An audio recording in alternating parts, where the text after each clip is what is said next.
Swayam Prabha. Digital India. Educated India.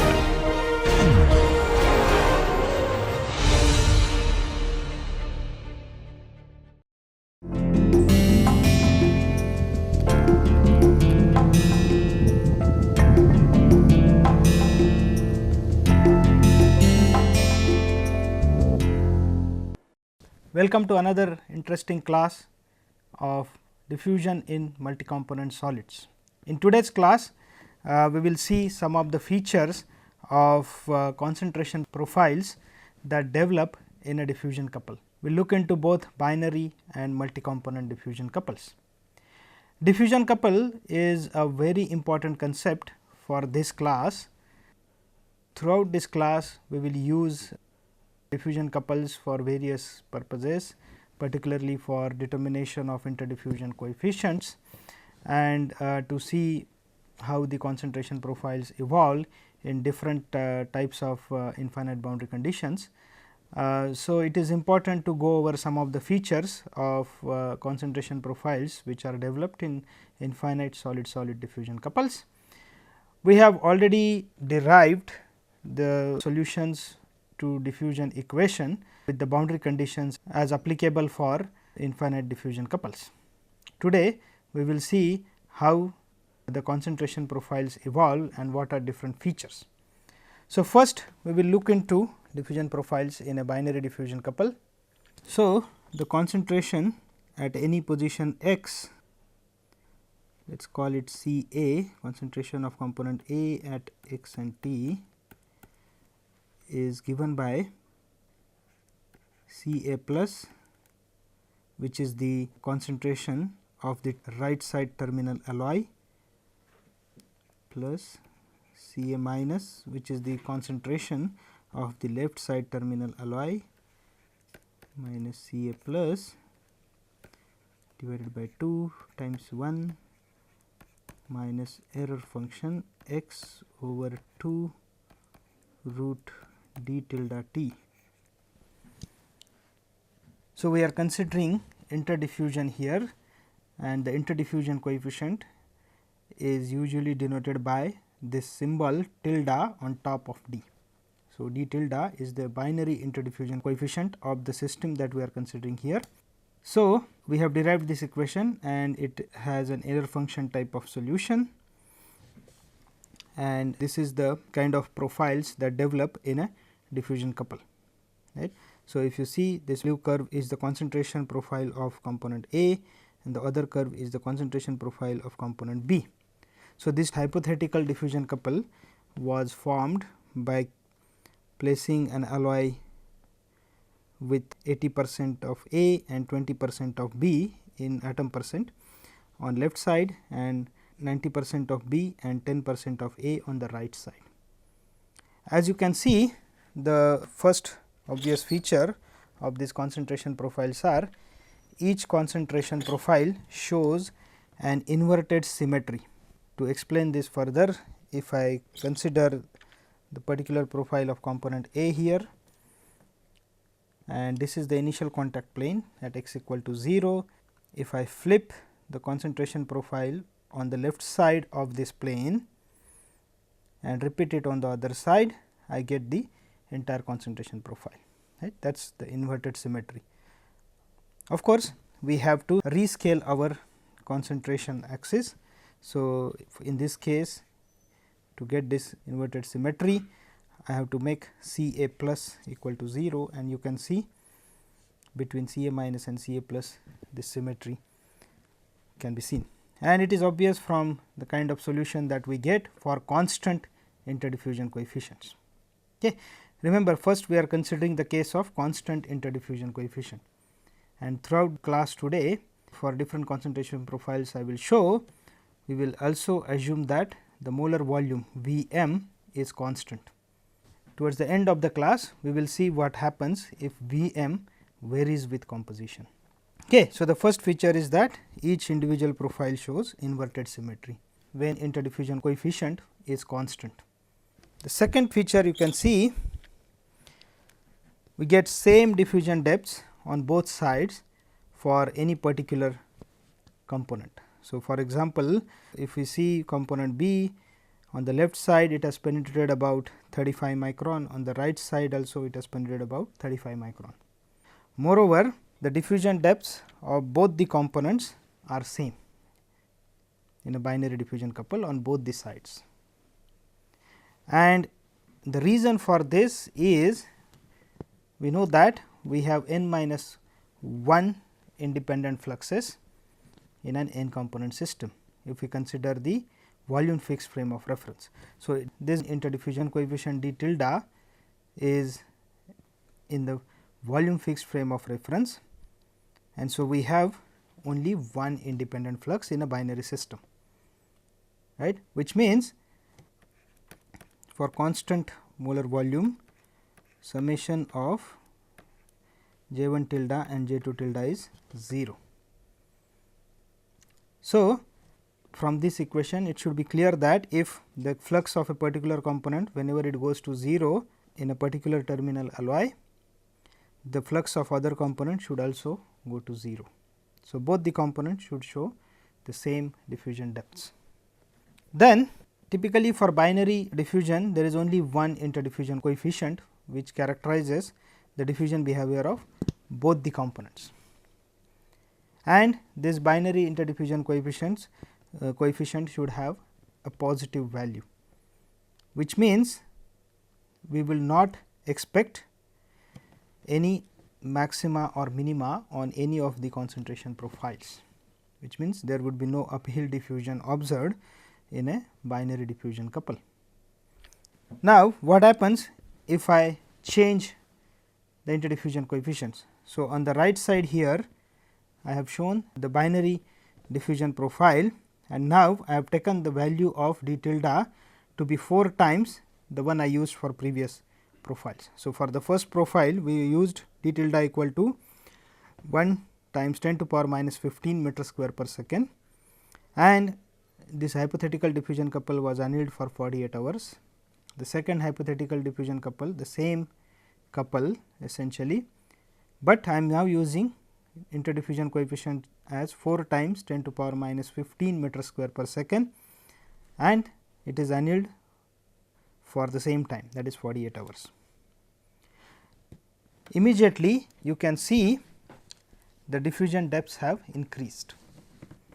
Obviously, from this equation one can recognize that, as already discussed when we derived this equation also, it can be recognized that the diffusion depth varies as root d tilde t.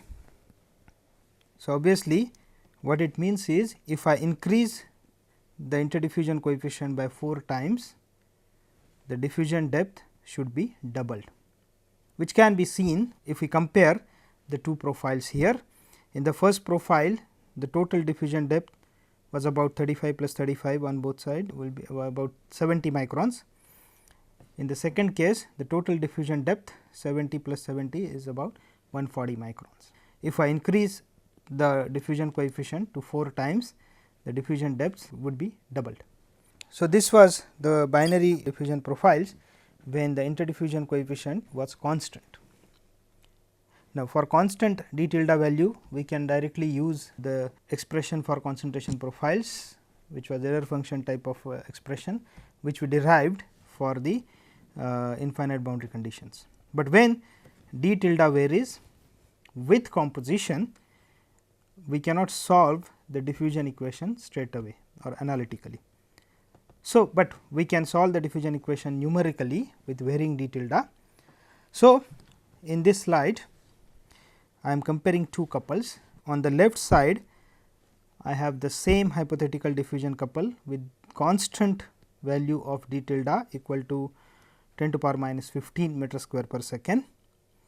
It was essentially the same couple that I presented first in the last slide.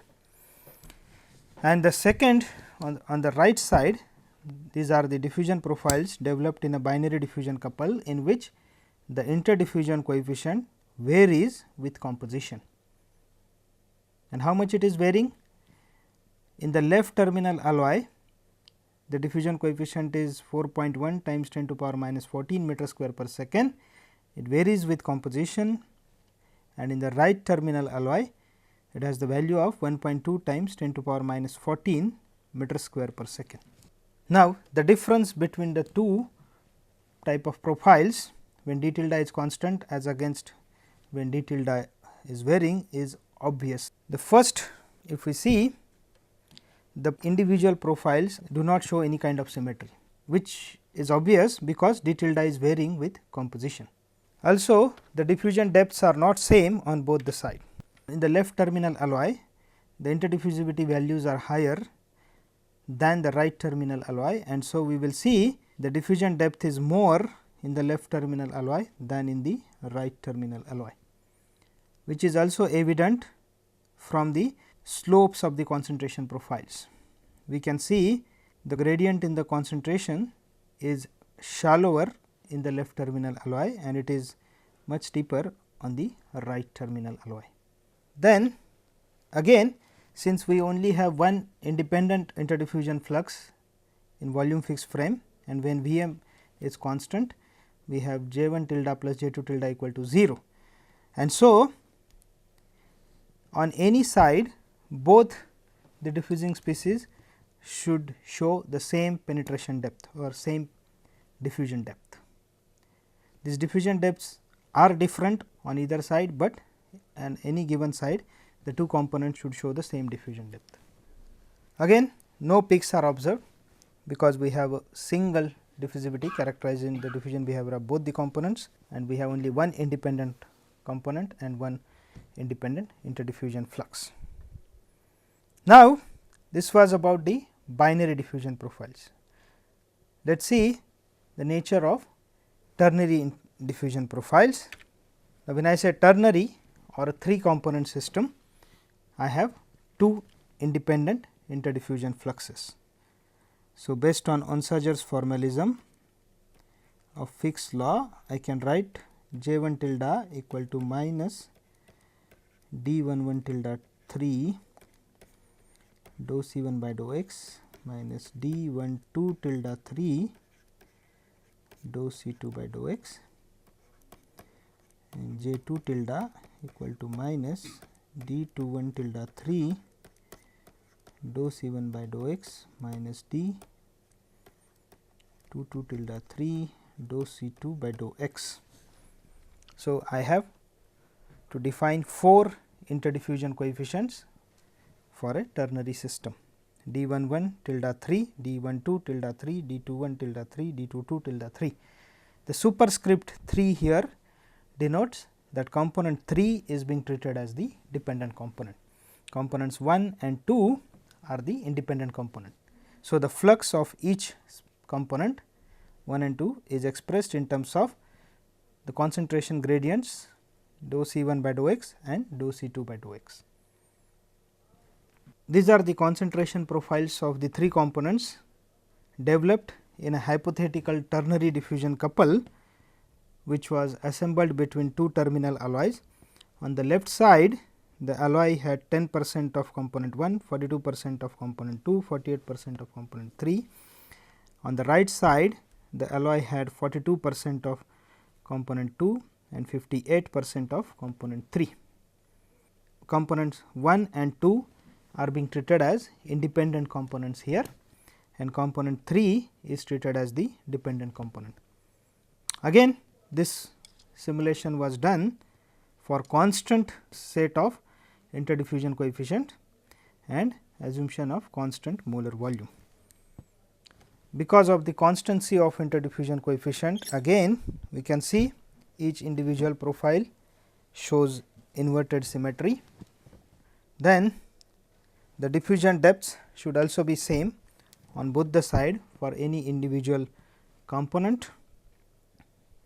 And in a ternary case, since there are 2 independent components and the third one is dependent, so for constant value of V m, we have J 1 tilde plus J 2 tilde plus J 3 tilde equal to 0. Even if one of the flux goes to 0 earlier than the others, then the other two should still satisfy this equation, which means at least two components should show the same diffusion depth, if not all three. This is an important point, because in ternary there are two independent components and the third one is dependent. Now, in this particular couple you can see component 2 has the same concentration on both the side. Now, if I want to write the flux of component 2, I can use this equation minus d21 tilde dou c1 by dou x minus d22 tilde dou c2 by dou x, and the set of ternary interdiffusion coefficient that was used to produce this profile is written here. The values are in 10 to power minus 15 meter square per second, and particularly for component 2, d22 tilde is the main coefficient which quantifies the contribution from gradient of 2 to its own flux, and d21 tilde 3 is the cross coefficient that quantifies the effect of gradient of 1 on the diffusion of component 2. So, both the independent gradients will contribute to the flux of 2. So, even if there is no gradient of concentration for component 2 to start with, we can still expect some flux, but in this case the profile is still almost flat, and the reason being the cross coefficient d21 tilde is much smaller than the main coefficient d22 tilde 3. It is order of magnitude smaller than d22. So, even though there is a gradient for 1, so in the first term, even though the gradient of 1 is not 0, but d21 is very small, and so the cross effect is negligible here. The gradient of 2 is anyway 0 to start with, and so we get to see almost flat profile for component 2. However, in a ternary couple we may expect maximum and minimum on one or more profiles, which denotes the presence of a field diffusion. We will see that in the later slide, but now let us see what happens if I change the main interdiffusion coefficient.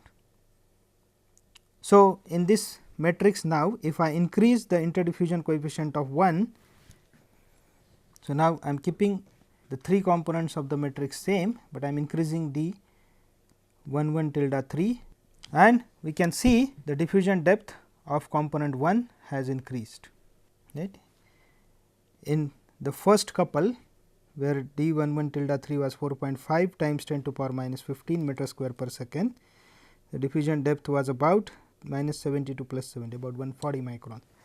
In the second couple, where d 11 tilde 3 is 6.4 times 10 to power minus 14 meter square per second, the diffusion depth is about minus 230 to plus 230 is about 460 microns. Right. So, the diffusion depth of component 1 has increased, but you can see the diffusion depth of component 3 has also increased,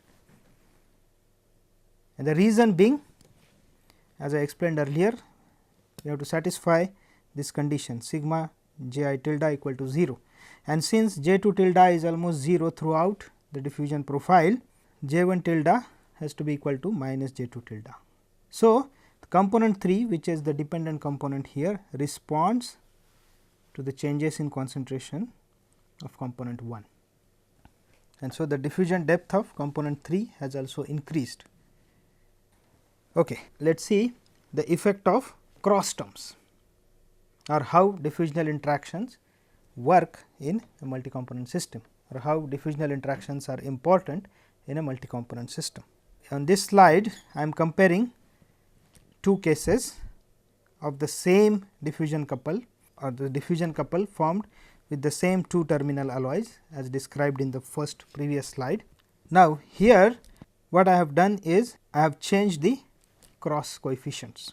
So, the first profile is same as I presented previously, with main coefficient d 11 tilde equal to 4.5, d 22 1.7, d 12 3 and d 21 minus 0.6. the values are in 10 to power minus 15 meter square per second.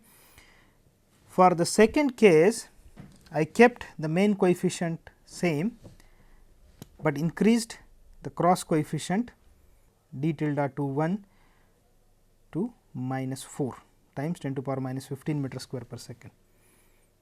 So, I have increased the magnitude of cross coefficient d 2 1 tilde by an order of magnitude. Now, in order to keep the matrix positive definite, I had to decrease the value of d 1 2, but let us see the effect of this change in magnitude of cross coefficient of component 2. In the previous case, since the cross coefficient was very small and we started with the same concentration of 2 on both the terminal alloys, we saw that the concentration profile for component 2 was almost flat. But now, since the cross coefficient has considerable magnitude, in fact, the magnitude of cross coefficient here is higher than that for the main coefficient d 2 2 tilde 3, and it gives rise to this kind of maximum and minimum in the concentration profile. In other words, component 2 is showing uphill diffusion, because now the interactions are very strong, which is reflected in the large magnitude of d 2 1 tilde 3. Now, the cross coefficient can be negative or positive. In this case, I considered negative cross coefficient. What if the coefficient was positive? In this slide, I am comparing two cases again. In the first case, coefficient of 2 1 is negative, whereas in the second case it is positive. And if you compare the two concentration profiles, we can see the concentration profile of 2, its maximum and minimum. The positions of maximum and minimum on concentration profiles of 2 are flipped as I change the sign of its cross coefficient, right. In the first case, the maximum was on the left side, whereas minimum on the right side. In the second case, minimum is on the left side and maximum is on the right side.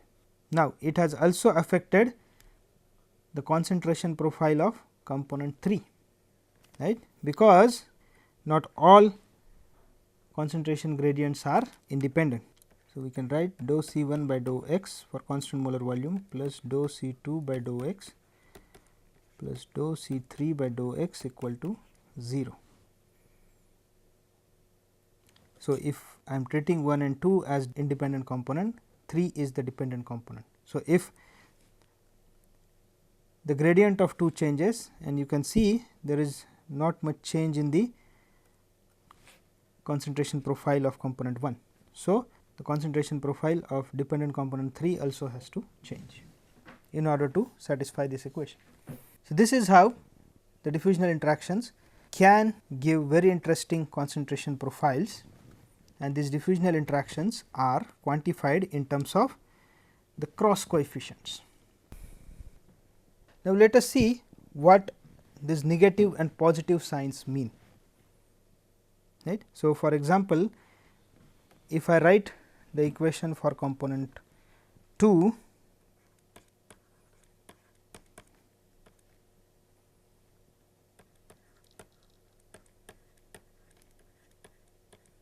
if I write the equation for interdiffusion flux of component 2,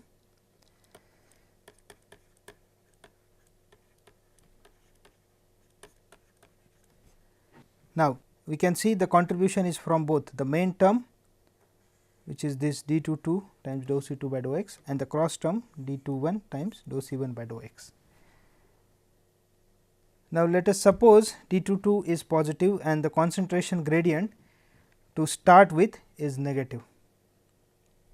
So, the second term in effect is positive, right. Now, if d 2 1 tilde is negative and the gradient term of 1 is also negative, which is the case here, then the first term becomes negative, right, and it is decreasing the flux of component 2. So, or it has a reducing effect, because the second term is positive, the first term is negative. which means the interdiffusion flux of component 2 is reduced down the gradient of 1 and it is enhanced up the gradient of 1. How is it enhanced up the gradient? Up the gradient means if by any chance in a couple, if the gradient of 1 was positive, then this total first term will be positive and it will add to the second term, and so it has an additive effect. That means, the negative value of cross coefficient d21 tilde 3 enhances the interdiffusion flux of 2 up the gradient of 1 and reduces down the gradient of 1. With a similar logic, if d21 tilde was positive, it would have reverse effect.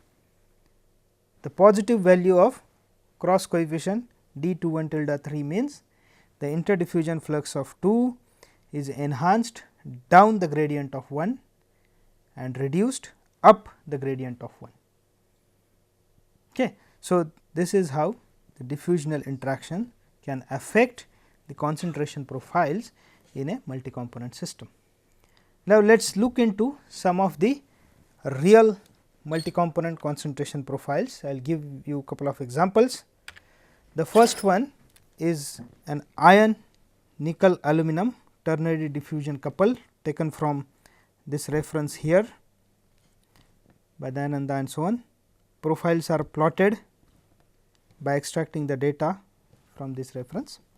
You can see in this particular couple between two iron nickel aluminum alloys, the aluminum profile is characterized by very prominent maximum and minimum. Also, the iron profile is characterized by a very prominent maximum here on the right side of the initial contact plane, or what it is also referred to as metanoplane, which means strong diffusional interactions exist in this iron nickel aluminum system. So, this particular couple was diffusion annealed at 1000 degree centigrade for 48 hours. As we see, the prominent maximum and minimum on aluminum and the prominent maximum on the iron profile, and this indicates strong diffusional interactions in this system. And this was actually evidenced in terms of large values of a cross interdiffusion coefficient in this system as reported in this reference. Particularly D nickel aluminum and D aluminum nickel here are very highly negative. So, they are negative and have large magnitudes. This is another example. This is in a quinary diffusion couple.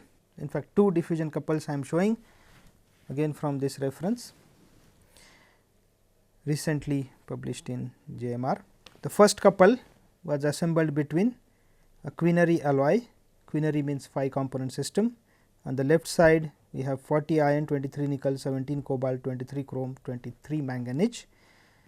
The concentrations are in atom percent, and the right side 26 iron, 17 nickel, 23 cobalt, 17 chrome and 17 manganese. And these are the concentration profiles developed in this quinary diffusion couple. And important to note here is the nickel profile. You can see a nice maximum here on the left side, and there is a minimum on the right side of the initial contact plane here. Similarly, in the second diffusion couple, which was assembled between 14 iron, 17 nickel, 23 cobalt, 23 chromium, 23 manganese and 26 iron, 23 nickel, 17 cobalt, 17 chromium, 17 manganese, the concentrations being in atom percent.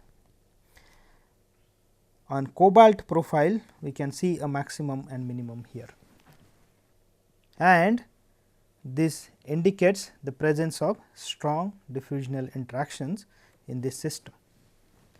This particular system, iron, nickel, cobalt, chrome, manganese, is a very important system. It has recently gained lot of importance, particularly in high entropy alloys, in which diffusion is one of the most debated topics. And these couples actually show there exist strong diffusional interactions in high entropy alloy systems, particularly this one, iron, nickel, cobalt, chrome, manganese. If you want more, you can refer to this paper. We have also characterized the interdiffusion coefficients. A quinary interdiffusion coefficient matrix has n minus 1 square, 4 square. So, 16 terms, or a quinary composition is characterized by 16 interdiffusion coefficients in volume fixed frame of reference. Okay.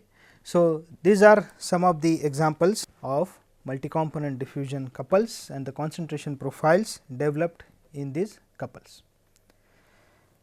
Now, as I said, for all the discussion so far in this class, we assumed molar volume is constant, because we used for many of the profiles we used the analytical expressions derived by solving the diffusion equation, which was dou C I by dou T equal to minus dou J I tilde by dou x. Now, if molar volume is not constant, then this J I tilde, which is basically the flux in volume fixed frame of reference, can be expressed in terms of the flux in stationary frame of reference as J I 0 minus C I times u v, where u v is the velocity of the volume fixed frame with respect to stationary frame. Now, whenever I write this continuity equation, you have to remember the flux here is in stationary frame of reference. The continuity equation applies for the stationary frame of reference. So, if I have to solve this equation, I have to substitute in terms of the volume fixed frame of reference as J I tilde v plus C I times u v. If u v is 0, which is the case when molar volume is constant, then you can see the volume fixed frame and the stationary frame would coincide, or the fluxes determined in any of the frame would be same. And so, we can directly substitute here and solve this equation. But if u v is not 0, which is the case when molar volumes vary with composition, more specifically when partial molar volumes vary with composition, then we have to account for this term u v, and again u v is also function of x, and so this becomes a complicated equation to solve, right, and then this equation cannot be solved straight away, and that is why we assumed the molar volume was constant, so that we can simplistically show some features of the concentration profiles using the analytical expressions. Of course, for varying case of binary interdiffusion coefficient, we solved the diffusion equation numerically, again for constant molar volume case. Okay. So, I think that should be all for now. I will explain in more detail what happens if, or how we solve for u v when the partial molar volumes are not constant, but that will come later in the class.